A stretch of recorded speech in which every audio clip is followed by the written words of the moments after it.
At some point, possibly within your lifetime, a machine will think more clearly than you. More clearly than your doctor, your scientist, your engineer. More clearly than every Nobel Prize winner who ever lived, combined. We call this moment the threshold, the point at which artificial intelligence stops being a tool we use and becomes a mind we can no longer fully understand. A mind that can improve itself. A mind that operates at speeds and depths and scales that no human brain can match or even follow. Most people assume this is science fiction, a distant idea borrowed from films and novels.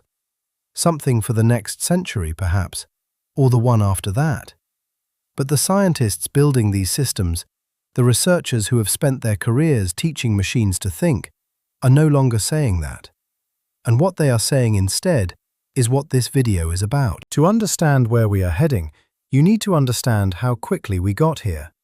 In 1997, a computer beat the world chess champion. It was a landmark moment, but the machine could only play chess, nothing else.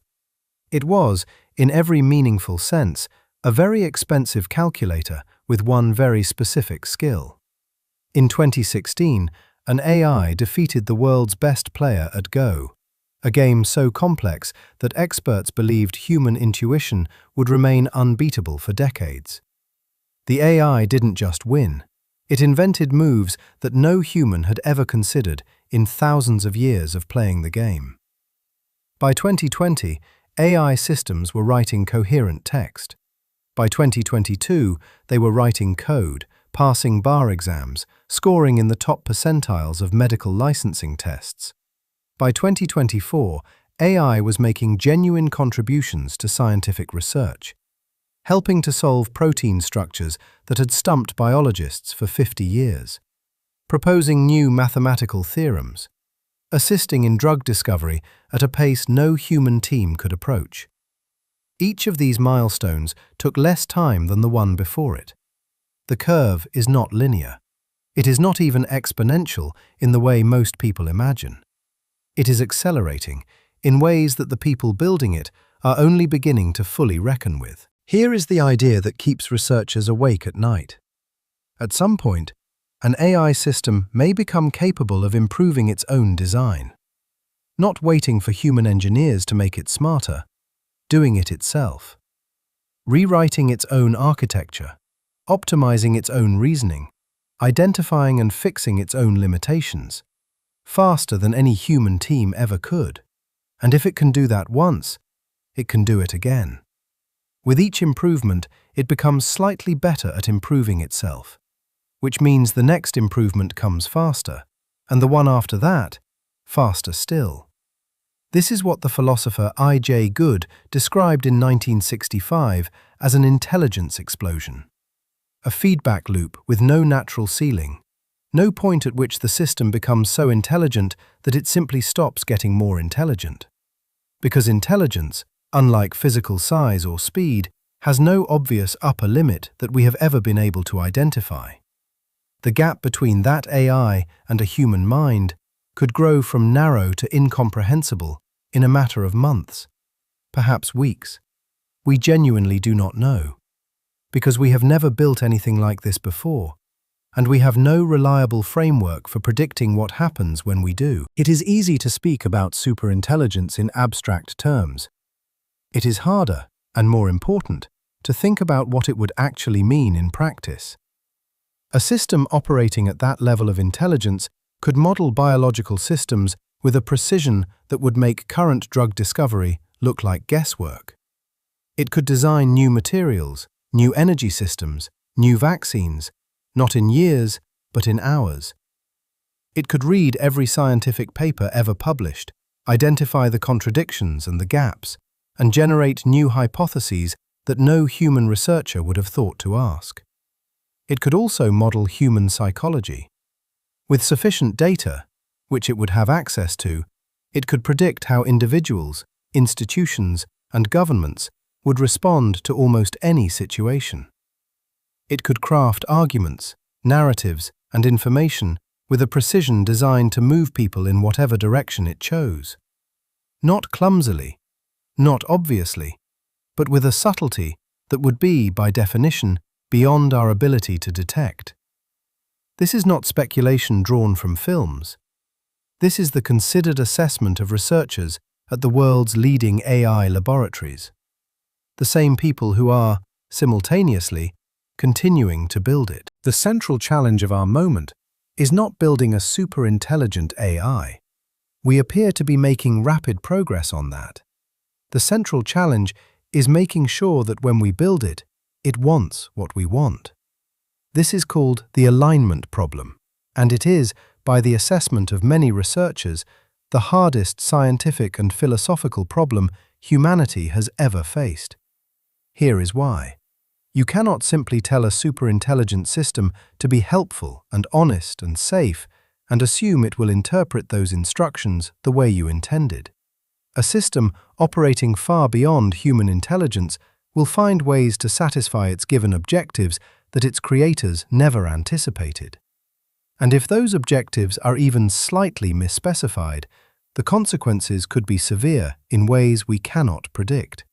The analogy researchers often use is this. If you ask a highly capable system to make humans happy, and it has sufficient autonomy, one technically valid solution might be to simply alter human brain chemistry directly. That would satisfy the objective. It would not satisfy us.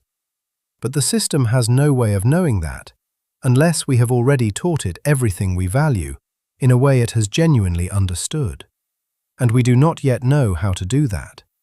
We are trying to write a rule book for a mind that will eventually be better at reading rule books than we are. So what actually happens? The honest answer is, nobody knows. But researchers do model the possibilities, and the range is wider than almost any other question science has ever tried to answer. In the most optimistic scenario, a well-aligned superintelligent AI becomes the greatest tool in human history. It solves cancer. It solves climate change. It designs clean energy systems, eliminates poverty, accelerates medicine by centuries in the space of years. It remains, somehow, under meaningful human oversight, and the transition is managed carefully enough that its benefits are shared rather than captured by the few. In intermediate scenarios, the picture is more complicated. AI capabilities concentrate power in the hands of whichever government or corporation controls the most advanced systems. Democratic institutions, already under strain, struggle to adapt. The gap between those with access to superintelligence and those without becomes the defining inequality of the century. And in the most concerning scenarios, alignment fails. Not necessarily through malice, not because the AI wants to harm us, but because a system pursuing its objectives with superhuman capability and without values genuinely aligned to human flourishing does not need to be malicious to be catastrophic.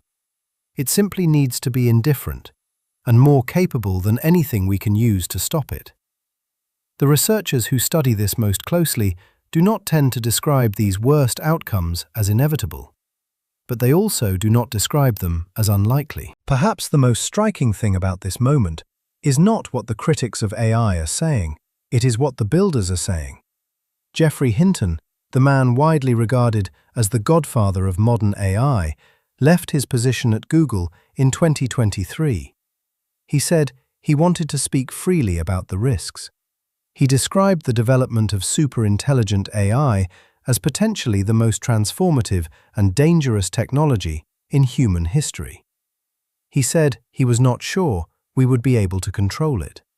He said he wished he had thought more carefully about the implications earlier in his career. Yoshua Bengio, another pioneer of the field, another Turing Award winner, has described the risk from misaligned superintelligent AI as an existential threat to humanity. Not a theoretical one, an actual one, on a timescale he believes is measured in years to decades rather than centuries. Inside the laboratories building the most powerful AI systems in the world, researchers have signed open letters, raised internal alarms, and in some cases left their positions entirely rather than continue work they believe is moving too fast to be safe. These are not people who fail to understand the technology. These are the people who built it. And what they are telling us is that the most important question of this century is not whether we can build a mind smarter than our own.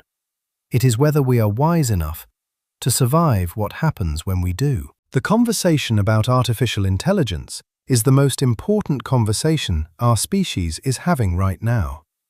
And most people are not having it. Not because they don't care, but because nobody is explaining it clearly enough or taking it seriously enough to make it feel real. That is what we are here to do. Every week, we take the science that actually matters and we make it impossible to ignore. If that is something you want more of, subscribe. The next video is already waiting for you, and we will see you there.